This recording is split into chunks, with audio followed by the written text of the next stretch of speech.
하나님께서 우리를 당신 닮은 삶을 초청하시고 이끌어 주시는 것을 감사하고 또 예배합니다. 교회 앞에 살구나무 열렸습니다. 살구 꼭 드시고 가세요.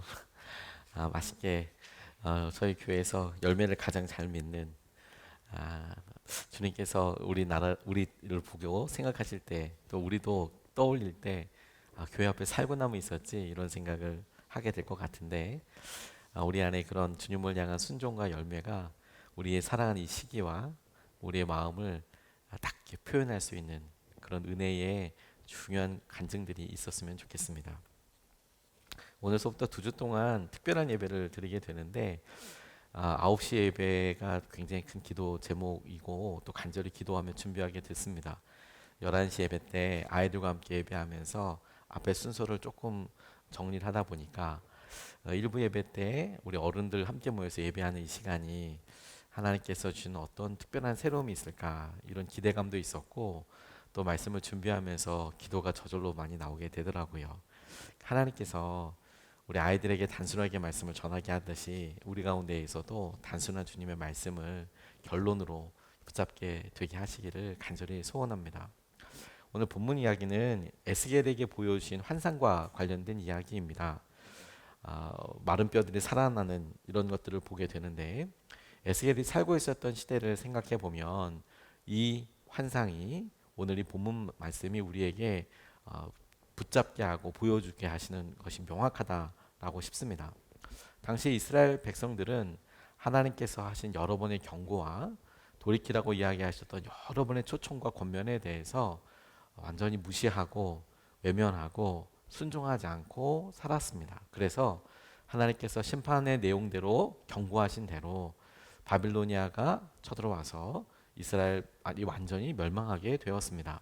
그래서 많은 사람들이 포로로 끌려가게 되었고 바벨로니아에서 포로 생활을 시작하게 되었습니다.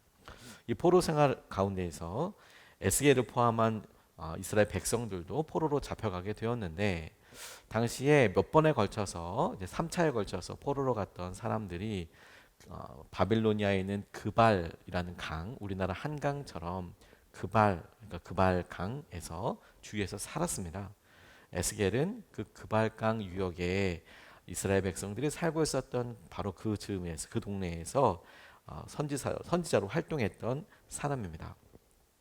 그가 잡혀서 활동했던 시기 자체가 에스겔이 이스라엘이 멸망하고 얼마 되지 않아 그때쯤에 잡혀갔으니까 그러니까 앞으로 70년이라는 시간을 생각해 보면 꽤나 오랜 기간을 기다려야 하는 비교적 이스라엘이 멸망하고 거의 처음에 비교적 가장 최근에 그때 당시에는 가장 최근에 활동했던 선지자라고 싶습니다.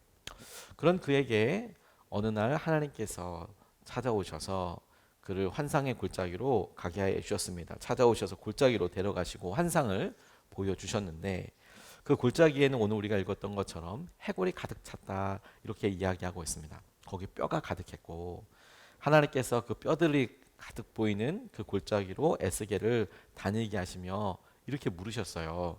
3절 말씀입니다. 그가 내게 물으셨다. 사람이 이 뼈들이 살아날 수 있겠느냐? 사람아 이 뼈들이 살아날 수 있겠느냐? 내가 대답하였다. 주 하나님 주님께서는 아십니다. 라고 그렇게 하나님께서 환상 가운데 에스겔에게 물으셨습니다. 이 뼈들이 살겠느냐? 만약 여러분들이라면 하나님께서 여러분들에게 보여주신 이 해골만 있는 골짜기에서 이 뼈들이 살아나겠느냐라는 말에 어떻게 대답하시겠습니까? 살겠습니까? 에스겔은 주 하나님 주님께서 아십니다라고 그렇게 대답합니다. 그런데 하나님께서는 거기서 끝나지 않고 에스겔에게 너는 이 뼈들을 향하여서 명령해라, 대언하여라, 선포하여라 이렇게 말씀하고 계세요. 4절서부터 6절까지의 말씀이 이렇게 증거합니다. 그가 내게 말씀하셨다. 너는 이 뼈들에게 대언하여라. 너는 그것들에게 전하여라. 너희 마른 뼈들아, 너희는 나 주의 말을 들어라. 나 주 하나님이 이 뼈들에게 말한다. 내가 너희 속에 생기를 불어넣어 너희가 다시 살아나게 하겠다. 내가 너희에게 힘줄이 뻗치게 하고 또 너희에게 살을 입히고 또 너희를 살갗으로 덮고 너희 속에 생기를 불어넣어 너희가 다시 살아나게 하겠다. 그때야 비로소 너희는 내가 주인 줄 알게 될 것이다 라고 이야기하고 있습니다. 주님께서 에스겔에게 하시는 말씀을 가만히 씹듯이 묵상해 보면 주님께서 가지고 계신 상상이, 우리에게 보이시는 환상이 굉장히 구체적이라는 점에 대해서 놀라게 됩니다. 이 뼈들이 살아나겠느냐라는 질문을 듣고 에스겔의 수준은 사냐 안 사냐, 이게 살아날 수나 있을까? 도무지 상상할 수 있는 그런 거리조차도 없는 그런 상황처럼 여겨지는데, 하나님께서 그에게 명령하라라고 이야기하시면서 그 뼈들에게 일어날 변화가 이와 같다라고 이야기하시는 것을 보면, 생기가 들어갔을 때 힘줄이 뻗치고 살을 입히고 살갗을 덮고 그 속에 생기가 있고, 마치 요즘 아이들이 보는 애니메이션이나 뭐 이럴 때, 혹은 SF 영화에서 마치 사람이 이렇게 정말로 만들어지는 그런 과정을 그대로 묘사한 것처럼 이곳 뼈들에 힘줄이 붙고 살이 덮고 피부가 덮고 생기가 불어서 살아나게 될 것이다 라고 이렇게 이야기를 하고 계시는 거예요. 그리고 그것을 대언하라, 대언하라, 그렇게 될 것이다 라고 이야기하세요. 에스겔이 그 이야기를 듣고 대언했습니다. 10절 말씀입니다. 그래서 내가 명을 받은 대로 대언하였더니 생기가 그들 속으로 들어갔고, 그래서 그들이 곧 살아나 제 발로 일어나서 서는데 엄청나게 큰 군대였다. 그들이 대언을 했더니 엄청나게 많은 군대가 일어나게 되었다. 생기가 들어가는 것을 보았다 라고 이렇게 이야기하고 있습니다. 하나님께서 우리에게 하나님의 놀라운 은혜와 생명을 허락하여 주시고 이끌어가는 것이 오늘 이 마른 뼈들의 환상에서 우리가 보고 발견할 수 있는 중요한 진리이고 약속이라고 싶습니다. 마른 뼈와 같은 우리의 삶에 하나님의 생기, 하나님의 영이 임하면 하나님께서 우리를 살리시고 우리에게 놀라운 은혜와 마음을 회복시켜 주신다라는 것이죠. 마른 뼈가 아무리 많아도 그 마른 뼈 자체로는 아무것도 아니고, 오늘 에스겔을 말씀 통해서 대언하고 선포되었던 것처럼 하나님의 생기, 그리고 하나님의 성령이 거기에 임할 때 이것은 우리가 상상할 수 없는 놀라운 과정과 생명이 되고, 그것이 마침내 군대를 이루게 된다라는 것이지요. 이때 여러분, 하나님의 영, 생기는 무엇입니까? 요한복음 14장 26절 말씀을 보면 이렇게 나와 있어요. 그러나 보혜사 곧 아버지께서 내 이름으로 보내실 성령께서 너희에게 모든 것을 가르쳐 주실 것이며 또 내가 너희에게 말한 모든 것을 생각나게 하실 것이다. 그러니까 마른 뼈들에게 임했던 그 생기, 환상 가운데 보였던 그 생기가 우리에게 하나님께서 주신 놀라운 은혜와 생기로 임하실 때 하나님의 영이 우리 가운데 임하셔서 무엇을 하시나 보니까, 하나님께서 우리에게 하신 말씀이 생각나게 하고 예수님께서 우리에게 어떻게 사셨는지에 대해서 떠오르게 하시는 그런 일을 하신다라고 이야기하고 계시는 겁니다. 이 성령, 하나님의 생기, 영을 보혜사라고 이야기하는데, 이 보혜사는 파라클레이토스라는 단어로 어떤 다른 사람에게 도움을 베푸도록 곁에 부름받은 사람, 그래서 변호사로도 해석이 될 수 있고 조력자로도 해석이 될 수 있고 위로자 혹은 상담자, 컨소울러라고도, 또 친구로도 번역이 될 수 있는 의미를 가지고 있습니다. 그러니까 우리가 주님의 은혜와 마음대로 순종하려고 살아가는 마음이 우리 가운데 임하고 그렇게 살 수 있도록 도와주시는 분이다라는 것이죠. 근데 여러분, 여기서 우리가 우리의 모습과 상황에 대해서 잘 살펴보는 것이 필요하겠다라고 싶습니다. 우리가 살아있는 것처럼 보이지만 하나님의 말씀대로 따라 살 수도 없고, 그리고 스스로 하나님을 믿을 수도 없는 그런 상황에 대해서 하나님께서는 마른 뼈와 같다, 죽은 사람들이다, 이렇게 말씀하고 계시는 것이 아닐까요? 하나님께서 환상을 통해서 보여주시는 그렇게 많은 사람들이 있고 마른 뼈들로 데려가신 이유는, 하나님께서 여러 선지자들과 말씀을 통하여 무슨 말씀을 하셔도 꿈쩍하지 않고, 아니 하나님께서 살아계셔서 그 살아계신 말씀이 아무리 선포되어도 거기에 마음 한 점 변하지 않고 그들의 삶에 다만 10cm만큼이라도 움직일 수 없는 상황을 보고 안타까워하시며 지금 이 환상을 우리에게 보여주는 것이 아닐까요? 그러고 보면 여러분, 우리가 죽었다라는 표현에 대해서 다시 한번 이렇게 적용해 볼 수 있겠다고 싶습니다. 우리가 하나님의 말씀과 하나님에 대하여 무슨 말씀이 떨어져도 움직일 수 없고 움직이지 않고 반응하지 않는다. 반응하지 않는다. 하나님께서 그러면 그와 같은 우리의 삶, 우리가 진정한 행복에 대해서, 거룩함에 대해서 더 이상 반응하지 않는 우리의 삶에 대해서 하나님이 우리에게 이 환상을 통해서 보여오시는 대로 너희에게 태어나여 생기가 들어가 성령이 들어가 그 성령께서 하시는 일을 주목하여 보아라. 그러면 성령께서 우리에게 하신 은혜를 놀랍게 충만케 우리가 경험하게 될 것이다. 이렇게 이야기하시는 건 아니겠습니까? 이 말은 이렇게도 적용이 됩니다.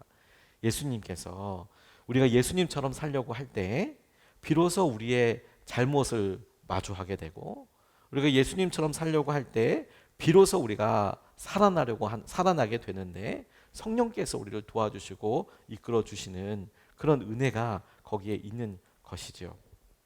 우리에게 어느 날 그래 내가 하나님 말씀대로 한번 살아봐야겠다. 오늘 우리가 이 아침에 나와서 예배하는 것처럼 그래 적어도 한 주에 한 번 정도 이 시간만큼은 내 삶을 돌이켜 보아서 하나님 말씀대로 살아보고 싶다라는 이 갈망이야말로 생기가 우리 가운데 성령께서 우리에게 하시는 그런 역할과 은혜 아니겠습니까? 근데 여러분 이런 우리의 마음과 생각이 아이들과 함께 비교해 보면 더 크고 분명하게 다가온다고 싶습니다. 아이들에게는 해보고 싶은 것도 많고 혹은 이렇게 해보자라고 얘기했을 때 기대감도 사뭇 다르죠. 근데 정작 여러분 우리가 살아가는 것을 보면 우리의 영적 상태와 성령의 충만함은 어떤가 하는 것이죠. 저는 근래 특별히 이번 주에는 마른 뼈들과 같은 현실을 참 많이 보았습니다. 요즘 모든 뉴스에서 많이들 이야기하고 있는 밀양에서 있었던 안타까운 일과 관련된 일들을 보면서 저는 그 사람들이 잘했다 못했다라는 것을 떠나 우리의 마음이 얼마나 메마른가라는 것에 대해서 좀 많이 생각하게 되었습니다. 한 소녀가 안타까운 시간을 보냈던 1년과 그것을 처리하는 방법과 그리고 똑같이 그런 마음과 생각으로 이제 한 20년 지나서 있게 되는 여러 일들을 보면서 안타까운 마음을 갖게 되는 것이죠. 우리 사회가 이런가? 또는 저는 속물 근성의 어느 목사님을 보고 이번 한 주 동안은 마음이 또 너무 아프기도 했습니다. 스스로 저런 모습을 살고 사람들한테 드러났을 때 왜 저렇게 반응을 할까? 주님께서 알려주신 대로 우리가 가리키고 선포하는 대로 그렇게 순종하지 않을까? 왜 하나님께서 하신 말씀대로 순종하고 회개하고 그리고 돌이켜서 자기의 삶을 새롭게 하는 것이 아니라 왜 침묵하고 왜 부인하고 왜 저렇게 보내는 걸까? 이런 생각을 보니까 제 마음속에 변할까? 이런 생각이 솔직히 고민으로 많이 되더라고요. 요즘은 목회자라는 것에 대해서 다른 사람들에게 이야기할 때 전도할 때 느끼는 그런 부끄러움은 없습니다. 전도할 때 제가 목사입니다. 제가 예수님을 여러분에게 소개하기 원합니다. 이런 것에 대해서는 부끄러움이 없는데 제가 목사라는 것 자체가 참 부끄럽다. 다른 사람들한테 자랑하기가 참 쉽지 않다. 왜냐하면 여러 다른 목사들과 또 상황들을 이렇게 보면서 저 스스로가 위축된다. 이런 느낌이 들더라고요. 그런데 여러분 진짜 제 마음속을 살펴보고 기도해 보면서 제가 마주한 현실은 그런 상황에 대한 제 평가입니다. 그게 뭐냐면 희망이 없다. 그런 생각을 저도 모르게 하고 있다는 사실을 이 말씀을 보면서 너무 극명하게 보게 되는 겁니다. 말은 하지 않았지만 희망이 없다. 이게 변할까? 기대감이 없어진 것들. 여러분들 우리가 우리의 가정을 바라보며 우리 부부관계가 변할까? 변할 거야 라고 생각하지만 마음속 깊숙한 곳에 희망이 없다. 물꼬가 열리지 않는다. 우리 아이들을 보면서 아이들이 변할까? 희망이 없는 것 같다. 안 변할 것 같다. 우리의 재정적인 상황을 보면서 이게 변할까? 직장에서의 관계와 또 우리에게 여러 어려움이 되는 사건과 문제들을 보면서 이게 정말 변할까? 희망이 없다. 라는 생각을 하게 된다면 하나님께서 오늘 우리 본문 말씀을 통하여서 하는 이 질문에 대하여 우리도 솔직히 적용해 보면 어떨까 싶어요. 11절 말씀에 우리가 상상하고 우리가 생각하는 질문에 대하여 하나님께서 이 본문 말씀을 통해 이렇게 명확하게 이야기하고 진단하고 계세요. 11절 말씀에 이렇게 나와 있습니다. 그때에 그가 내게 말씀하셨다. 그는 하나님이시고 내게는 에스겔입니다. 사람아, 이 뼈들이 바로 이스라엘 온 족속이다. 뼈들이 이스라엘 온 족속이랍니다. 그들이 말하기를 우리의 뼈는 말랐고 우리의 희망도 사라졌으니 우리는 망했다 한다라고 이야기하고 있습니다. 이 말씀을 다시 꼼꼼히 보면 이 뼈들이 이스라엘 족속인데 그들이 말한다 할 때 그 그들은 이스라엘 족속이 하는 말입니다. 이스라엘 족속이 말하기를 뭐라고 말한다고요? 우리의 뼈는 말랐고 우리의 희망도 사라졌으니 우리는 망했다라는 것이 마른 뼈들이 하는 말이라는 것입니다. 제가 이 말씀을 보면서 너무 저 스스로 화들짝 놀라게 됐어요. 희망이 없다. 이런 말을 가만히 생각해 보니 마른 뼈들이 하는 말과 너무 똑같은 것입니다. 저는 제 마음속에 그냥 그래도 이와 같지 넘어갈 수 있지 라는 상황들에 대해서만 생각하지만 정작 마른 뼈들이 하나님께 대하여 하는 말과 너무 똑같은 그런 이야기를 하고 있구나. 하나님, 전 지쳤습니다. 하나님, 전 메말랐습니다. 저는 희망이 없습니다. 희망도 사라졌습니다. 망한 것 같습니다. 이런 표현들이 우리의 관계나 상황이나 미래나 우리 자신을 바라보는 일에 문득문득 떠오르거나 또 어떤 경우에는 굉장히 오랜 기간 동안을 이렇게 쭉 점유해서 쭉 차지해서 우리로 깊은 생각의 꾸러미 안으로 들어가게 하지 않습니까? 그런데 여러분, 오늘 이 본문 말씀은 바로 그와 같은 상황에서 진정한 능력과 방향을 제시한다라고 싶어요. 오늘 이 본문 말씀은 여러분, 스스로 마른 뼈가 아니라고 생각하는 사람들에게는 별 희망이 없을 겁니다. 그냥 다른 집 잘 됐나 보다. 그래, 마른 뼈들이 살아나는 일이 있었나 보다. 그렇구나. 에서 끝난다면 이 말씀이 우리에게 주시는 어떤 능력과 도전하시는 것에 대해서 우리는 굉장히 중요한 부분을 놓치는 거라고 싶습니다. 오히려 거꾸로 이 본문 말씀이 우리에게 거울처럼 비춰져서 내가 마른 뼈구나, 내가 희망이 없구나 라고 이야기하는 내 말이 오늘 하나님께서 너 마른 뼈야 라고 이야기하는 그 대상이구나 라는 것을 절절히 깨닫게 될 때야 오늘 이 본문에서 일어나는 이 환상 가운데 일어나는 일이 우리 가운데 실제로 일어날 수 있는 영적인 진리이고 하나님의 초청이고 도전이라는 사실을 우리가 온전히 붙잡을 수 있게 되는 것이죠. 제가 사진 하나 준비했는데 북어 사진입니다. 북어 사진.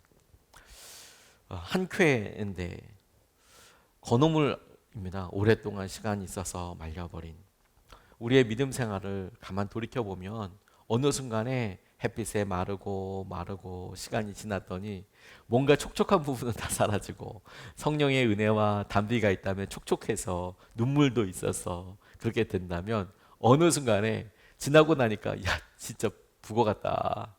진짜 퍽퍽하다. 세상에 오랫동안 이렇게 있어서 버티긴 했는데 지금 거중만 남아있는 것 같다. 이렇게 생각하게 될 수도 있지 않습니까? 최승호라는 시인이 북어라는 시를 썼는데 이 북어에 이 심정에 대해서 이렇게 이야기하고 있어요. 최승호 님이 쓴 북어라는 시입니다. 밤에 식료품 가게 캐캐 묵은 먼지 속에 죽어서 하루 더 손때 묻고 터무니없이 하루 더 기다리는 북어들의 일개 분대가 나란히 꼬챙이에 꿰어져 있었다. 나는 죽음이 꿰뚫은 대가리를 말한 셈이다.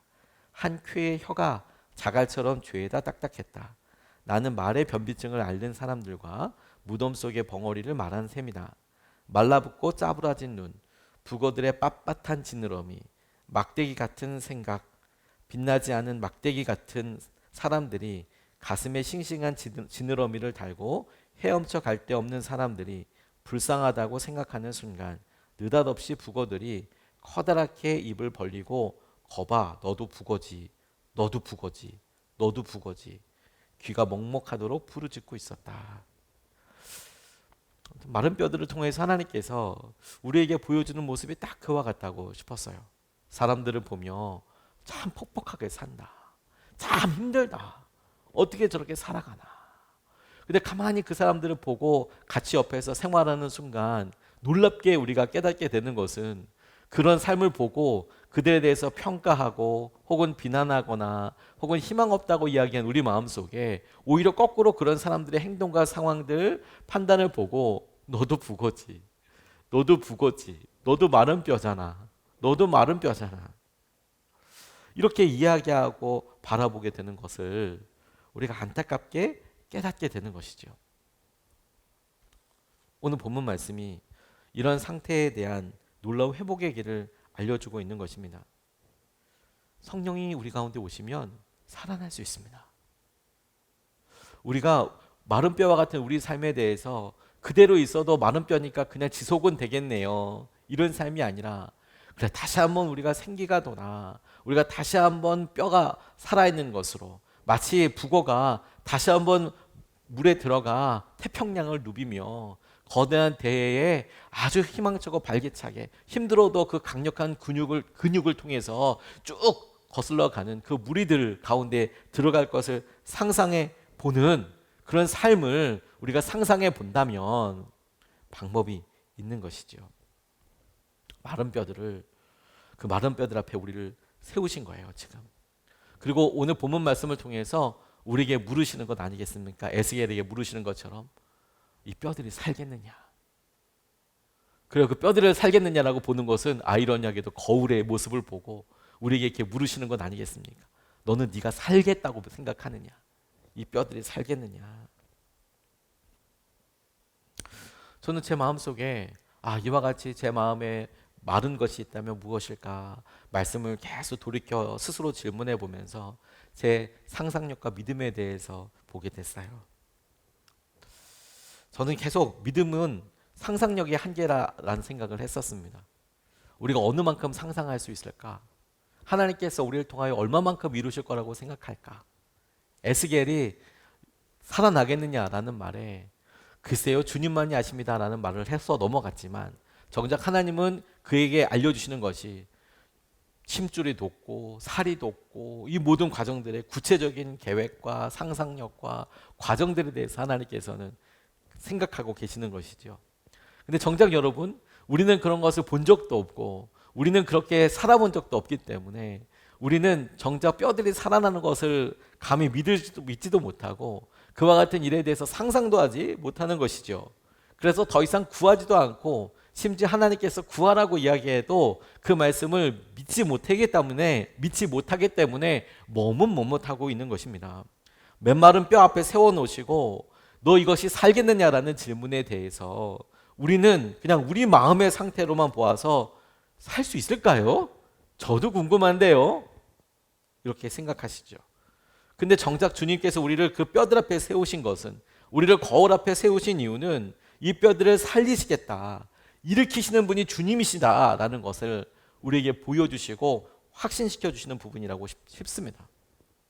가능성이 없어 보이는 곳에서 가능성과 상관없이 주님은 뜻을 이루신다라는 것을 이 뼈들을 통해서 알려주시는 것이죠.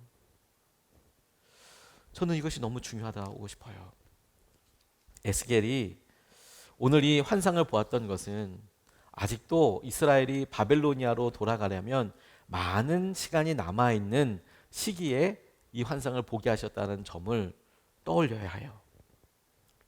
때가 다 돼서 이런 환상을 보여주신 것이 아니라 에스겔이 잡혀가서 활동하면서 그 가운데 있었는데 그 활동하는 생활을 통해서 앞으로 시간이 70년 동안이나 쭉 이어지게 되려고 하면 더 많은 시간을 기다려야 되지 않겠습니까?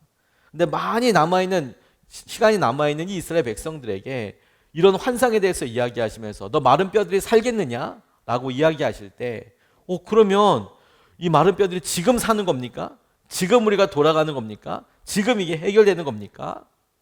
그런 게 아니라 하나님께서 분명히 70년을 말씀하시면서 이제 이스라엘이 잡혀간 그곳에서 잡혀가서 포로 생활에서 날마다 힘겨워하는 이스라엘 백성들에게 마른 뼈들이 살겠느냐라고 물으시는 이유는 하나님께서 마른 뼈들을 살리시기 위해서 일을 하고 계실 뿐만 아니라 너희들이 어떤 마음과 생각을 가지고 있어야 하는지에 대해서 명확하게 보여주시는 거라고 싶어요. 너희들이 믿어야 하는 믿음의 핵심이 무엇인지를 알려주시는 거라고 싶어요. 이스라엘 백성들이 포로 생활을 할 때 힘들고 어려운 생활 가운데 갖고 있어야 될 믿음의 수준과 내용이 무엇인가? 마른 뼈들이 살아나는 일을, 그것을 믿고 나아가는 것이 이스라엘 백성들이 포로 생활 동안에 붙잡아야 될 믿음의 내용이고 핵심이었으며, 또한 하나님께서 약속하시고 계획하신 그때가 다 회복되면 하나님께서 이루실 놀라운 은혜의 구체적인 모습이자 구체적인 응답과 열매가 되는 것이죠. 이것이 놀랍지 않습니까? 그들에게 성령이 임하고 새롭게 되는 것, 그들의 생기처럼 믿음의 생각을 멈추지 않고 하나님께서 약속하신 것을 끊임없이 기억하는 것, 그게 마른 뼈들 가운데 주님께서 에스겔을 통하여 일어나시고 붙잡게 하시는 말씀일 뿐만 아니라 오늘 에스겔에 통하여서 한 사람이 말씀을 전해서 여러 사람들에게, 그래 하나님께서 마른 뼈들을 살리셔, 그 말씀이 선포되고 이스라엘 백성들에게 붙잡혀지면서 70년을 같이 보내면서 하나님께서 마른 뼈들을 살리셔, 하나님께서 마른 뼈들을 살리셔, 그 믿음이 여러 사람들의 고백이 되고 같이 꾸는 꿈이 되었을 때 하나님께서 마침내 계획하신 여러 일들을 보게 하시고 일으켜 주시는 것이죠. 그래서 아까 다시 읽었던 말씀, 요한복음 14장 26절 말씀이 우리에게 중요한 도전이 된다고 싶습니다. 요한복음 14장 26절 말씀에, 그러나 보혜사 곧 아버지께서 내 이름으로 보내실 성령께서 너희에게 모든 것을 가르쳐 주실 것이며 또 내가 너희에게 말한 모든 것을 생각나게 하실 것이다. 성령께서는 우리에게서 끊임없이 생각나게 하실 것이고, 우리가 그 성령님께서 말씀하시는 것을 따라서 가는 것을 통해 하나님께서 죽어가는 이들을 살리시고, 아니 우리를 새롭게 하시고 주의 놀라운 은혜와 마음으로 일으키실 것이다 라는 것입니다. 우리에게 이런 믿음의 도전이 되는 분으로 마틴 루터 킹 목사님을 여러분들에게 소개하고 싶습니다. 흑인이었고 당시 흑인은 그 시기를 살아갈 때 녹록지 않은 삶을 살았습니다. 물론 이분은 침례교 목회자 집안에서 태어났고 아버지도 목사고 침례교 목회자 집안에서 태어나서 비교적 유복하게 자랐고, 당시 흑인으로서 가기 어려웠던 동부의 명문 학교와 그리고 보스턴 대학의 대학원에서 신학 박사학위를 받았습니다. 보스턴 대학은 지금도 엄청 명문입니다. 아이비리그 중에 하나입니다. 소위 엘리트 교육을 받았습니다. 그래서 비록 본인의 피부 색깔은 흑인이었지만 그의 삶을 생각해 보면 백인처럼 살 수 있는, 백인 못지않은 편안한 삶을 살 수 있는 안위를 보장받았던 사람이라고 볼 수 있습니다. 근데 그에게 성령이 임했을 때 그의 삶이 놀랍게 변하게 되었는데, 그에게 임했던 성령은 그의 고난, 그가 당했던 사회적인 문제 때문에 직면하게 된 일이었어요. 무슨 말이냐, 기도하다가 성령께서 확 왔다라기보다 그가 직면했던 어려운 일들을 마주해서 살아가려고 하다 보니까 부어주신 주님의 능력이었다라는 점입니다. 그가 그의 목회지에서 살아가는데 그 지역에 당시에 아주 커다란 일, 역사적으로 큰 획을 이룰 수 있을 만한 엄청난 일이 일어났습니다. 흑인 여성이 버스에서 앉아 있는데 백인들이 앉는 자리에 앉아 있었어요. 여러분, 이것이 지금 우리로서는 이해가 되지 않지만 당시에 미국은 흑인들이 앉는 자리, 백인들이 앉는 자리가 따로 있었습니다. 버스에도. 수도가에도 여러분, 백인이 쓰는 수도꼭지와 흑인이 쓰는 수도꼭지가 달랐어요. 화장실도 달랐습니다. 백인이 쓰는 화장실과 유색인종이 쓰는 화장실이 달랐습니다. 지금 오면 뭐 별 그런 게 다 있냐고 싶지만 아니요, 그때는 그것 때문에 어려움을 많이 당했습니다. 근데 한 여인이 버스를 탔는데 백인들이라고 알려있는 앞쪽에 있는 자리에 앉았어요. 흑인들이 앉는 자리는 뒷자리, 좋지 않은 자리였거든요. 그런데 아이러니한 것은 뭐였냐면 버스비는 똑같았습니다. 백인이라고 덜 내거나 더 내는 것도 아니고 흑인이라고 더 덜 내거나 더 내는 것도 아닌데, 좋은 자리, 앞자리는 다 백인 자리고 힘든 자리, 어려운 자리는 다 흑인 자리인데 백인 자리에 앉아 있었어요.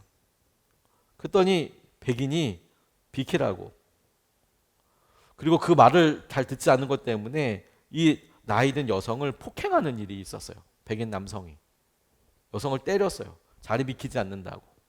딴 데를 가서 앉으면 되잖아요. 근데 때린 겁니다. 그러니까 그 여인의 억울함과 아픔에 대해서 생각해 보세요. 그래서 그 일이 당시에 그 흑인 공동체 안에 이런 일로 일어났습니다. 몽고메리 버스였는데, 몽고메리 버스 회사였는데 이거 타지 말자. 우리 모두 걸어 다니자. 몽고메리 버스 이거 타지 말자. 이렇게 차별하고 이렇게 사람을 때리고 모른 척하는 것을 타지 말자. 비폭력을 원칙으로 해서 타지 말자. 그랬더니 이 버스 회사도 난리가 난 거예요. 왜냐하면 여러분 백인들보다 흑인들이 더 많은 곳이었거든요. 그리고 버스비를 실제로 내주는 흑인들인데 흑인들이 다 걸어다니고 나니까 이 버스 회사는 존립이 어려울 정도로 너무 힘들어지는 것이죠. 백인들이 2배로 낼 건 아니지 않습니까? 점점 그렇게 힘들어져서 그것이 사회적인 큰 운동으로 일어나게 되었습니다. 근데 그 운동에 이 마틴 루터 킹 목사님이 깊이 연관되어 있었던 것이죠. 그래서 많은 협박 전화도 받았습니다. 많은 힘든 전화도 받았습니다. 그런데 그분이 이런 일들을 경험하면서 어떻게 하면 좋을까? 가족들이 살해 위협도 받고 자신도 죽을 수 있다는 여러 상황들과 마주하면서 정작 그분이 생각했던 것은 뭐냐면 이렇게 고백을 하게 돼요. 이 운동을 시작하게 된 것에 대해서 성령이 내게 임하시니 의와 공평의 세계가 내게 임했다. 성령이 내게 임하시니 내가 정의를 선포할 수 있게 되었다.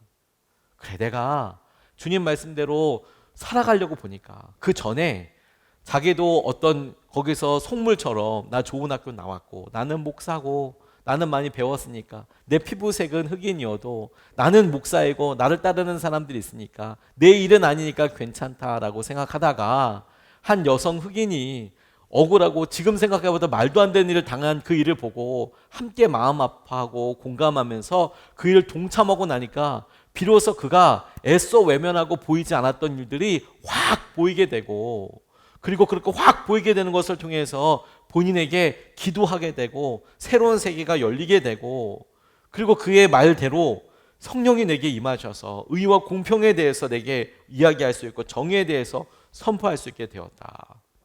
그래서 그가 했던 여러 훌륭한 연설 중에서 우리 모두가 한 번쯤은 다 들어봤을 유명한 연설 한 가지가 있어요.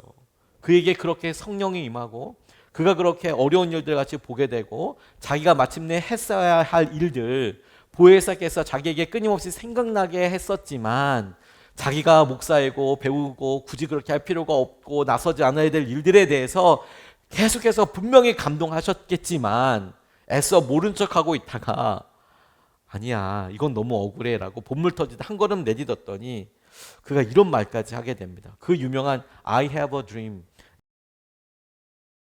라는 연설인데요. 이 연설이 부제가 있어요. Let freedom ring from every hill인데 모든 언덕에서부터 자유의 종이여 울려라. 자유의 종을 울리게 해라. 뭐 이런 소리 있죠. Freedom ring.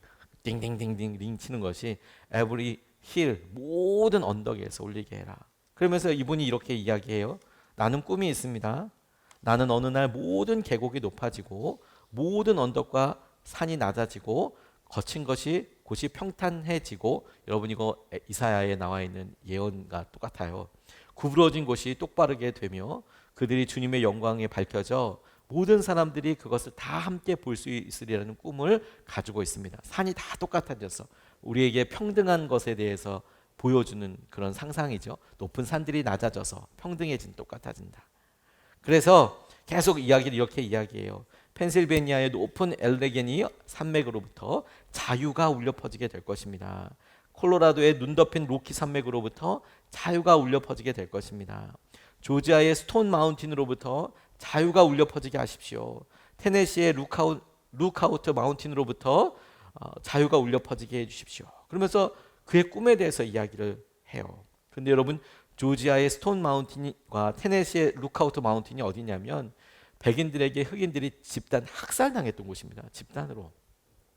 그러니까 그에게 꿈이 내게 이런 꿈이 있습니다. 높은 산들이 낮아지고 다 평평하게 평등하게 되는데 거기 그렇게 낮아진 산들에서 작아진 언덕에서 자유에 대한 그런 소리가 막 울려 퍼지고 선포되는데 그 울려 퍼지는 곳에서는 우리의 비극이었던 학살이 있었던 곳, 많은 흑인들이 죽었던 비극의 장소까지도, 죽음의 장소까지도 하는 자유가 퍼지고 함께 되는 그런 일들에 대해서 이 연설에 나와요. 근데 여러분 여기서 중요한 게 뭔지 아십니까? 그의 상상이에요. 그의 믿음. 그가 어디까지 상상하고 있는지. 마틴 루터 킹 목사가 정작 자기의 그냥 편안하고 유복한 삶에서 한 걸음 딱 내딛고 나니까 그에게 하나님께서 보여주셨던 어떻게 어디까지 이루어져야 되는지 구체적인 믿음을 보니까 아 그래 지금은 자리 잘못 앉았다고 어린 젊은 남자애한테 흑인 여성 어머니 뻘 되는 여성이 두들겨 맞고 한마디도 이야기하지 못하고 불평등하고 이렇게 얘기해도 백인들이 움직이지도 않고 법적으로 보장되는 건 아무것도 없고 깝깝하고 이게 한 나라에 사는 건가? 흑인 해방이 된 지가 언젠데 지금 이런 삶을 살고 있는 건가? 이렇게 안타깝게 있는 이 모습에 대해서 움직이지 않고 당연한 거야 라고 생각했던 것에서 정작 그가 한 걸음 내딛고 나니까 그의 상상이 산이 낮아지고 이런 정도가 아니라 가장 비극의 순간 장소에까지 자유의 소리가 울려 퍼지게 될 거야. 자유의 종소리가. 그렇게 그가 꿈꾸고 상상하고 있다는 점이 전 너무 감사하더라고요. 여러분 다시 이것은 우리에게 도전하고 이끌어가게 하는 그런 마음이라고 생각합니다. 우리의 마음을 보고 아 나 건어물 같아. 나 북어 같아. 내 마음이 그래. 하나님께서 우리에게 계시는 꿈을 우리가 봅니다. 야, 이 마른 뼈들이 군대가 될 거다. 우리를 보시고 너 이거 군대가 될 거야. 우리의 삶은 여기서 끝나지 않고 하나님의 놀라운 은혜의 통로가 될 거야. 라고 그렇게 이야기하시고 우리에게 대언하라고 말씀하고 계시는 것이죠. 저는 이 말씀을 마무리하면서 우리 교회에 대해서 꿈을 꾸게 됐어요. 처음에 교회를 개척하면서 어디로 가야 할지 모르고 어떻게 해야 될지 모르고 누가 우리 성도인지도 모르고 고민하고 기도할 때 주님께서 예수님의 교회를 세워야지. 그래. 지나고 난 다음에 예수님께 순종하는 사람 그런 분들이 있으면 좋겠다. 그런 분들이 있으면 좋겠다. 그런 생각을 했어요. 이번 주에 반가운 목사님 한 분이 교회에 방문해 주셨어요. 다른 곳에 지나다가 저희 교회에 가서 밥 먹자고 오셔서 어우 환영 완전 환영입니다. 그렇게 얘기하다가 서로 이제 너스레처럼 기도 제목을 나누고 목회 상황을 나누는데 그분이 이런 이야기를 하시더라고요. 차 목사님 그래도 우리는 성공한 거라고. 예수님은 돌아가실 때 12명 남기지 않았냐고. 12명 남겼는데 그 중에 한 사람은 또 배신자 아니냐고. 가룟 유다 이야기하는 거죠. 주님께서 돌아가실 때는 제자 12명 있었고 그 중에 한 사람은 배신자였고 팔아먹은 놈이었고 그리고 다 배신한 사람들 아니었냐고. 그렇게 따지면 우리는 엄청 성공한 거 아니냐고. 아니 우리가 집중해야 될 것이 무엇인지에 대해서 보여주는 건 아니냐고. 같이 이렇게 막 웃으면서 이야기하다 교제하고 기도 제목 나누다가 아 목사님 진짜 그러네요. 우리 예수님의 사람들에 대한 꿈을 우리의 상상을 전 이런 생각을 해봤어요. 오늘 우리 아이들과 이부 예배도 하게 되겠지만 제가 설교 준비하면서 애를 많이 먹었거든요. 기도를 많이 하게 됐어요. 어떻게 하면 아이들한테 좀 들리고 처음 해보는 이런 것들이 아이들과 함께 좀 공유할 수 있을까. 그런데 이게 부담이나 어려움이 아니라 오히려 거꾸로 우리 온 예수님의 사람들이 자녀들과 부모들이 손을 잡고 기쁨으로 예배할 수 있는 날이 오면 좋겠구나. 야, 우리가 같이 아이들과 함께 성찬을 하고 그 아이들과 함께 부둥켜 안으면서 이곳에서 우리가 주일 예배지만 같이 통성으로 기도하고 할 때 아이들을 끊어 안으면서 엄마 사랑해, 아빠 미안해, 여보 존경해요, 여보 다시 한번 일해보자, 우리 함께 해보자라는 기도가 가족마다 일어나는 그 가정들이 우리 교회에 꽉 차서 함께 기도하고 그리고 우리 장소들마다 속해 모여서 집사님 힘내요. 하나님께서 책임져 주실 거예요. 때로는 우리의 손수 준비한 조그마한 정성으로 이것 가지고 별거 되진 않지만 우리 서로 힘내보자고 서로 격려하고 함께 나누고, 바깥에 나가서 이렇게 이야기할 때는 서로 지나가면서 반가운 소리로 우리 예수님 믿는 사람들끼리 기뻐하고 함께하고, 이 지역이 다 주님께로 돌아와서 하나님께서 하신 은혜와 마음들을 나누게 되고, 예수님의 사람들 교회를 하나님께서 이곳에 이렇게 심으셨을 때, 미랄로 심으셨을 때 하나님께서 우리가 가지고 있던 꿈이 무엇인지에 대해서 우리가 계속 질문해서 그래, 우리가 태전동에 정말 힘들고 어려운 사람들, 그리고 이 주위에 빌라 단지 위쪽에 어려운 독거노인들 함께 하시는 분들이 분명히 계시고 할 텐데, 그들과 만나게 되고 함께 기도하고, 고독사 어려움 가운데 직면하고 있는 분들을 살려내고, 우울감과 그리고 부부의 갈등과 자녀들의 비행과 가출과 어려움 때문에 고민하는 사람들이 이곳에서 예배마다 새벽마다 나와서 주님 앞에 부르짖으며 그들이 거룩한 삶을 회복하고 자녀들이 온전히 주님 앞에 돌아오게 되고, 그래서 주님의 살아계심 우리가 모두 깜짝 놀라게 되고 날마다 기뻐하고 찬양하는 그때가 오겠구나. 그걸 포기하면 안 되는 거구나. 어느 순간에 우리가 우리 마음속에 보면서 안 돼. 혹은 우리가 우리 마음속에 이렇게 마주하면서 살겠나? 아닙니다, 여러분. 저는 이곳에서 이런 생각도 사족처럼 넣어봤어요. 하나님 이곳에 부목사님들도 오시고, 그리고 우리 사역자들도 더 많이 오셔서 우리 성도님들, 우리 아이들, 또 얘들 꿈터 보다 더 좋은 장소와 시간과 사랑을 만들어내서 하나님 아이들을 잘 키워내가고 하나님께서 은혜의 회복의 통로가 있게 되겠구나.